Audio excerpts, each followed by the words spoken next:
Welcome back to the least organised, most chaotic, and least aesthetically pleasing booktube channel in the entire universe. My mental health is all over the place. If you've followed me, subscribed, or whatever you call it on YouTube for a while now, you know that I'm on a bit of a journey with my mental health.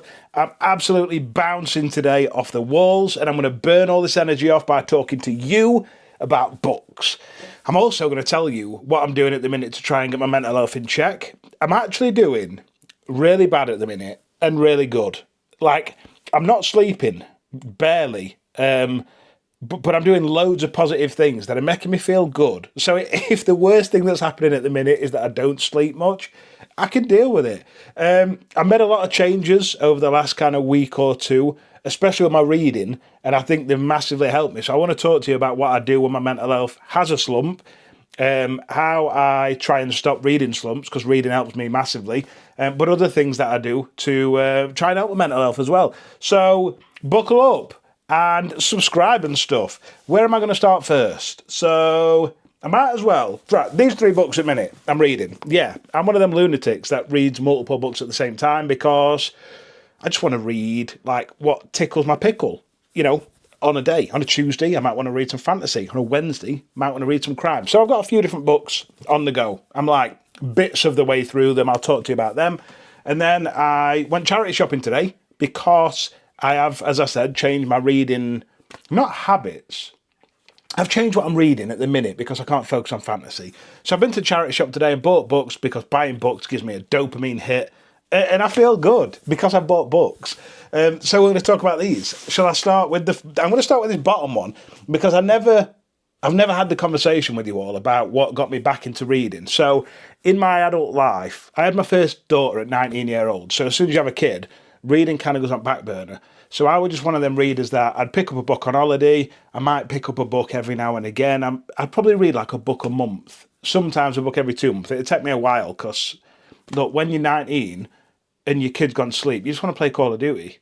So that's just what I did. So like about 2 years ago, when I got signed off work with depression, I picked up books again. And one of the first books that I started reading that genuinely made me fall back in love with reading again was this book here, when we get there, which is, oh, shiitake mushrooms. Like I said, unaesthetic. There's just no plan to this. This one, Richard Osman, Thursday Murder Club, and I've completely forgot what happened in it, but I remember when I read it, I belly chuckled. My wife were talking to me. I picked this up from charity shop, and as I picked it up, my wife said to me, I remember you reading that. You were literally laughing out loud, and it was just fabulous. I just remember that it's about 4 old age pensioners that live in this retirement village, and they're just nosy bastards, and they want to stick their nose into everyone's business, and someone gets sent to Jesus, and the local police force are trying to solve this crime, and these 4 old age pensioners are like, we're going to help, and police are like, fuck off, we don't need your help. And they're like, no, but we're going to help seriously. It's either that or bingo. Like, we're going to help you, whether you like it or not. And they just force themselves into this investigation. It was just really funny. I do remember a bit in it. There's a woman called Joyce in it, and Joyce is trying to get her head around Instagram and social media, and it just proper made me like belly chuckle. So I'm going to reread this soon because I actually didn't read book 2, 3, or 4 in this series, and I've no idea why. It's because I think my social media platform quite early on kind of just snowballed, and it grew a lot quicker than I thought it were going to. So then I found myself reading popular books to try and keep up with, like, going viral and trends and stuff like that. And, I mean, I'm not there now. Obviously, I'd read what the hell I want to read. But early days, I definitely read books that were popular to try and gain traction. So I'm going to be picking this up soon, read it again. I absolutely gagged for book 1.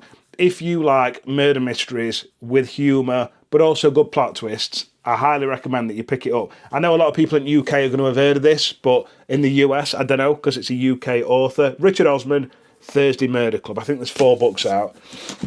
And then these other books I bought from charity shops. So I'm going to talk to you about why I picked them up, method behind the madness. Some of the authors I've read before, some I haven't, some I've heard good things about, some I ain't got a bloody clue who they are. So we'll just dive straight into it. I bought this one because I've read one of the books in this series. This is a legal thriller, would you call it? It's set in a courtroom. So it follows a guy called Eddie Flynn, who's like a morally grey lawyer. I don't think he's actually a lawyer. I don't know if he's qualified as a lawyer. He used to be a lawyer. I remember from book 1, he used to be a lawyer, and then his practice ended up going bust or something. So anyway, he still does law shit. I just don't know if he's like legally a lawyer, or if people just call him on the side and they're like, "Oi, Eddie, you're like a dodgy bugger. Can you help me with this?" But then he is in courtrooms. He must be a lawyer. I don't know. Courtroom, drama, morally grey man, dangerous stuff with plot twists and shit. So I bought that just because book 1 were really good. I've got book 2, which is called The Plea. If you do want to start from the beginning, book 1's called The Defence. I don't know where this sits in the series, but like most books like this and like police procedurals, they can be read as standalones. It will follow its own separate investigation, and then, yeah, you can read them in any order you want. Do what you want, go mad. I think it's quite interesting sometimes to read them out of order just to wind people up and just be like, I'm not reading them in order because I'm mental. What we got next? Tanya Carver. So this is called The Surrogate, and it says at the front, meet a serial killer like no other. So when my mental health's not really good, I go back to what I know, and I always loved and still love to this day police procedurals, murder mysteries, psychological thrillers. So when I talk about what got me back into reading, Richard Osman's series was one of them, but the other book that I absolutely gagged for was Verity by Colleen Hoover. And so anything like that, I tend to just drift back to when my mental health is not in a good place, because fantasy I find quite difficult. As I said in my last video, I recently had my ADHD diagnosis, so although that doesn't change anything, it makes me understand why I really struggle to focus. If I've got a lot on my mind, when I'm reading books, I can kind of get halfway through a paragraph, and then as I get halfway through, I realise that I've not taken anything in, I've been thinking about other things, and then I have to go back to the start. And fantasy, just because of just the sheer amount of stuff that goes on, it's just too much sometimes. So this is where I go to. I find these kind of books really easy. So I picked this up just because someone on the back said that it was really good, I believe. I might be lying to you. I'm sure I read, when I picked this up from shop, that an author that I trusted had said it was really good. They did somewhere. I'm not going to try and find it here.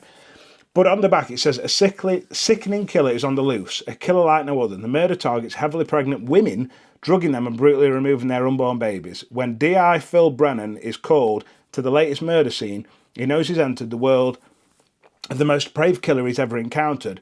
After a loveless, abused childhood, Phil knows evil well, but nothing in his life is prepared him for this. So you can kind of see where this is going. Look, I'd imagine there's going to be hella trigger warnings in this book. I'm a bit sick and twisted, so when it comes to police procedurals and crime, I like it a bit dark and dirty. And like, what is more dark and dirty than killing pregnant women? Look, shit like this happens. I think we can't pretend it doesn't. And the reason I like to read sick and twisted when I read these kind of books is because it gives me a sense of euphoria when these sick and twisted freaks get caught. I'm just like, all the way through the book, I'm just like, oh, get him, please, just catch him. So I've no idea if this author's any good. I've no idea if this book's any good, but I just read the back of it and it gave me Chris Carter vibes. And if you've subbed to this page for long enough, you know that Chris Carter is probably my favourite when it comes to crime police procedurals. I don't know if he's my favourite. Him or M.W. Craven. M.W. Craven gives me more character development in his books. Chris Carter gives me more like page-turning, just really dark shit. So Chris Carter, maybe. Just maybe. So if you've read this author, tell me in comments if they're any good. What we got next? A couple of Claire's, I think. We might as well go for both at Claire's, shall we? Because the only reason I picked these up was because it wasn't because the name's Claire, because I don't know any Claire's, but a few people that I follow on Instagram and trust who do book reviews regularly post about Claire McIntosh and Claire Douglas and say that their thrillers are really good. And it's no more than that. I'm quite easily influenced. If people that I trust say that books are good, I tend to just get them if I see them. Now, obviously, because I buy most of my books from charity shops, it's a case of waiting. I just so happened to walk into charity shops today, and Claire had books on shelves. So I was like, oh, I'll have you. Cheers, Claire and Claire. And yeah, I think the thing is with people that you follow online, I, at least, tend to follow or subscribe to people whose tastes kind of align with my own, so that if they come online and say, oh, I really enjoyed this book, I kind of know that I'm not going to waste my money, because if they liked it, usually I like it. I don't know anything about these. One is called Hostage, Save Hundreds of Lives or Save Your Child. I'd save my kid, I'll be honest. You're on board the first non-stop flight from London to Sydney. It's a landmark journey and the world is watching. Shortly after takeoff, you receive a chilling anonymous note. There are people on this plane intent on bringing it down, and you're the key to their plan. You've never helped them, even if your life depended on it, but they have your daughter, so now you have to choose. Holy footballs, what do you do with that? So you're on a plane, but your daughter's not on that plane. So you're on a plane, and they say to you, yeah, but how are you going to get off if everyone's going to die? I'm just going mad. I don't know. Yeah, I mean, my daughter's not dying. Whatever happens, my kid's staying alive. So that one sounds batshit crazy. And then what's this one? The Girls Who Disappeared. Richard Osman says it's a lovely, twisty novel, which is that fella that I said you should read. 20 years ago, one rainy night, Olivia Rutherford is driving three friends home when a figure in the road causes her to swerve and crash. Regaining consciousness, she finds herself alone in the car. Her friends have vanished. They are never seen again. Now, journalist Jenna Halliday visits the close-knit community of Staffbury to persuade Olivia to talk and solve the mystery of the girl's disappearance, but Olivia won't speak. What happened? Is Olivia hiding something? Why are the people of Staffbury so frightened? How many secrets can one small town hide? So this is, psychological thriller? I've never read Claire Douglas before. I've only heard good things about her work. How long will the truth stay buried? Well, how long? 389 pages, probably. I'm guessing we'll figure out what happened. That sort of stuff. That's what I read when my head's not in a good place. What we got next? The Institute by Helen Fields. I'll be honest, I bought this because I'd heard of Helen Fields. I think I've heard of her. And that was it. And the cover looked pretty cool. Yeah, there's no more logic than that. The charity shop that I go to, or the main one that I go to, is £4 for £1. So a lot of the time I'll pick up three that I really want, and then I'm like digging for a fourth. I'm like, I've got to buy a fourth because it's £4 for £1.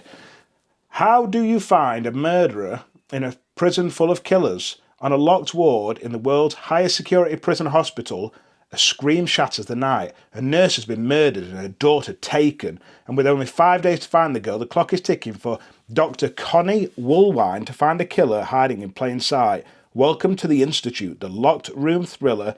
Readers don't want to leave. And then loads of authors on back have put that it's 5 stars, but that don't mean anything to me, because I've said this before, they're not going to put a review on Back at Book, are they? If author said it was 2 stars, I think they'll probably leave that one in bin and then dig through 5-star ones. So yeah, just stop putting author reviews on Back of Books, because they don't really mean anything, and it's not fair, because if my favourite authors say that they're good, it makes me buy the book, and yeah, it just kind of... Anyway, The Family Upstairs by Lisa Jewell. I've only read one Lisa Jewell book. I can't remember what it was called. None of This Is True, I think, maybe. It was like a podcast thriller. It was fantastic. If you've not read it, it's fantastic. And loads of people told me that the audiobook is spectacular, because when they do the podcasty bits on it, it sounds like a podcast. Like the sound production sounds podcasty through microphone. And yeah, I'm always down for recommending fantastic audiobooks for you. I don't really listen to many audiobooks because, again, I get distracted. If I hear a bird tweeting and stuff, I'm like, oh, pretty birds. But if people tell me that there's good audio productions, I'll definitely recommend them to you. The Family Upstairs, I'm going to guess this is a psychological thriller about a family upstairs. I'm not going to read blurb, because you're going to get bored if I keep just reading blurbs to you. You can read blurbs on Goodreads. Next up, we've got The Midnight Club by James Patterson, because James Patterson is a bloody legend. And if ever I'm struggling to if I'm struggling to concentrate on a fantasy book, James Patterson's always easy to read. His chapters are usually shorter than my hair. It's just fast-paced, page-turning. I just gag for James Patterson. I plan this year on trying to read a bit more of the Alex Cross series, because as crazy as it sounds, I say that I love him, but I've only read Along Came a Spider in that series. No idea why. I do want to try and read that one in order. I think the next book's called Kiss the Girls or Pretty Girls, something like that. So I'm going to try and find their books in order, and then I will read them. They're always in charity shops, so I'm going to come across them at some point. You can't run the world without spilling a little blood. So this is what something about a local crime boss. It's going to be what you expect from James Patterson. I don't think it's part of the Alex Cross series, so it's going to follow another person, some woman called Steph. Steph's looking at the grave dancer's shattered body in a high-end Manhattan brothel. It just screams James Patterson. I'm not going to read blurb. You know what you get from James Patterson.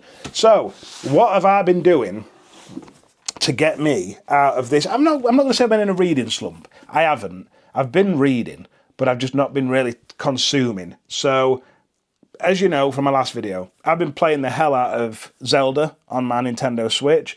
That's just fantastic. I'm just trying to find shrines everywhere. I'm actually struggling at the minute to get some good armour. So if anyone knows how to get me some good armour sets, gagging for that. Gagging for some armour. Smashing Pokemon Go. When I wake up at 3, I woke up 3 o'clock this morning. I just picked up my phone because I couldn't go to sleep. And I played Go Battle League because, yeah, PvP. And then I've gone out for a walk today and done loads of steps, going spinning Pokestops and battling gyms because I'm 35-year-old and I act 12.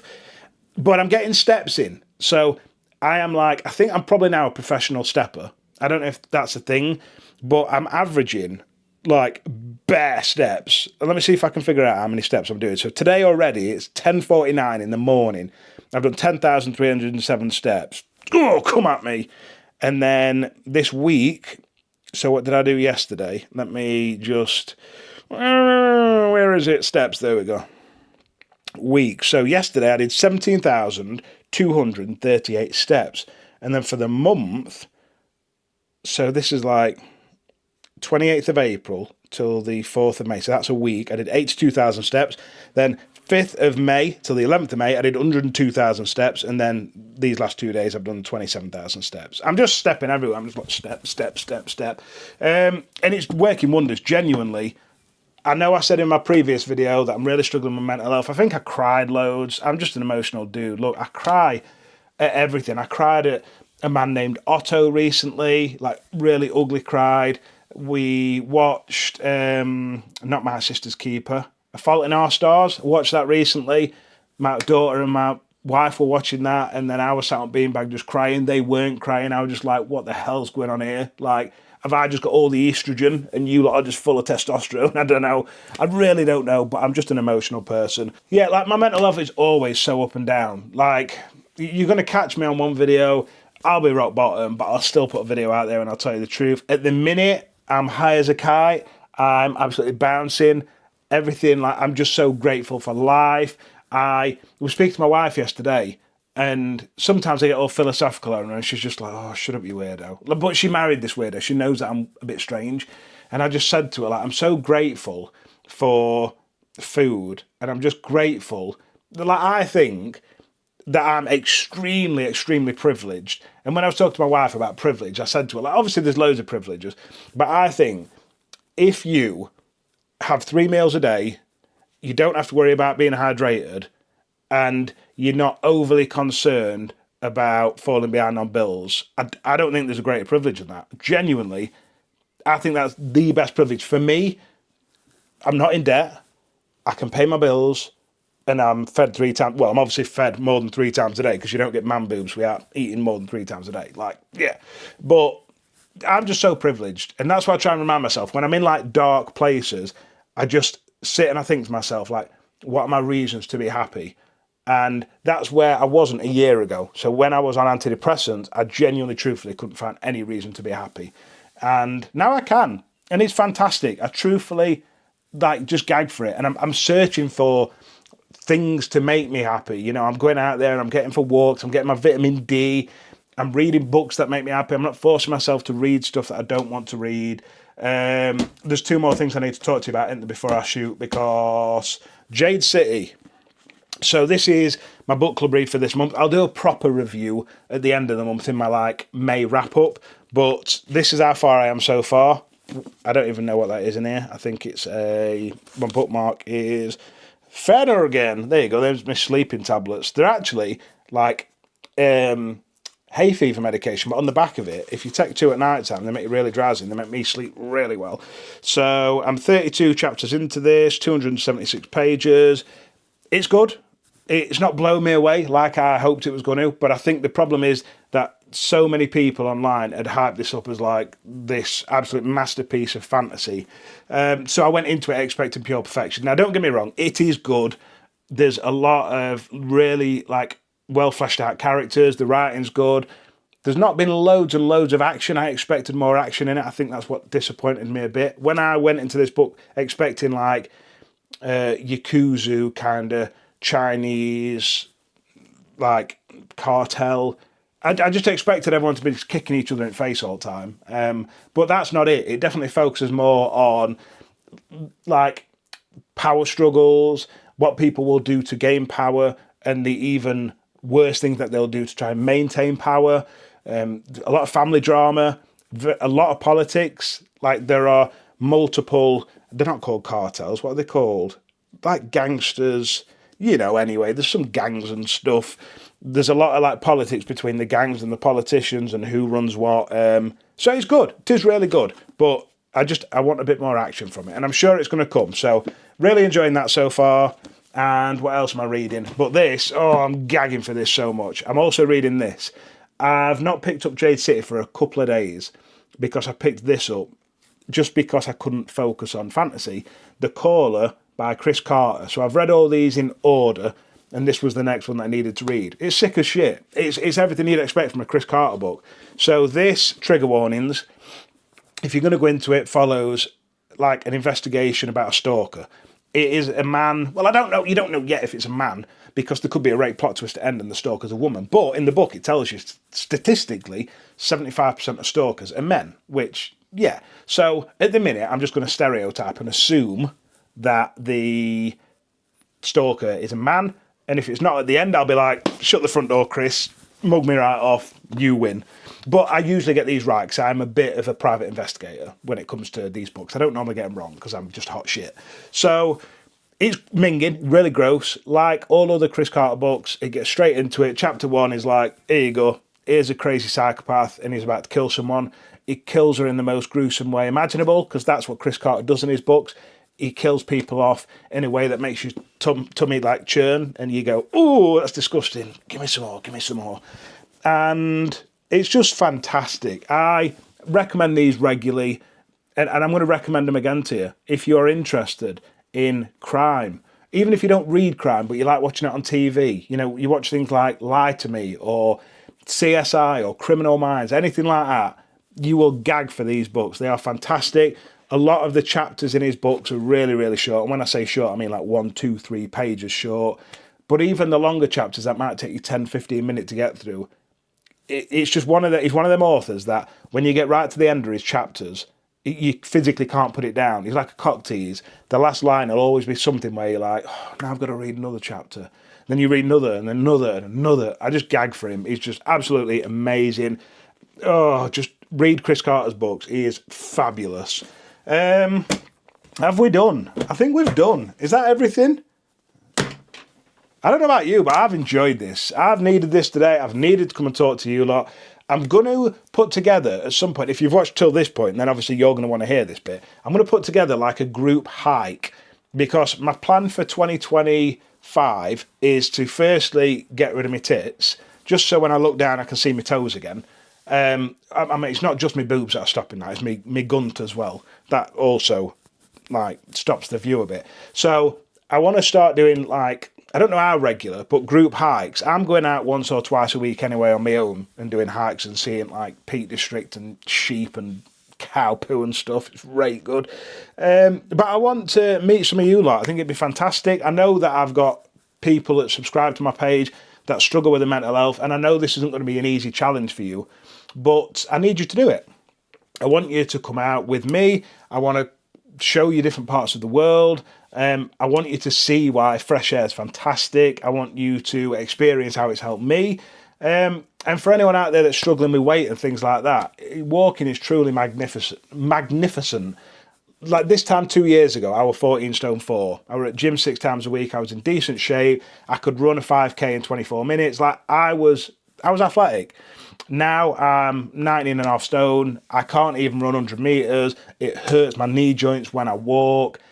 Like I'm there. I am there now. But I'm not going to get any better if I sit on my arse playing Zelda all the time. So I'm forcing myself out of the house. I'm forcing myself to do exercise. I don't think you necessarily have to eat chicken and veg and go to the gym 6 days a week. I think that's quite obsessive.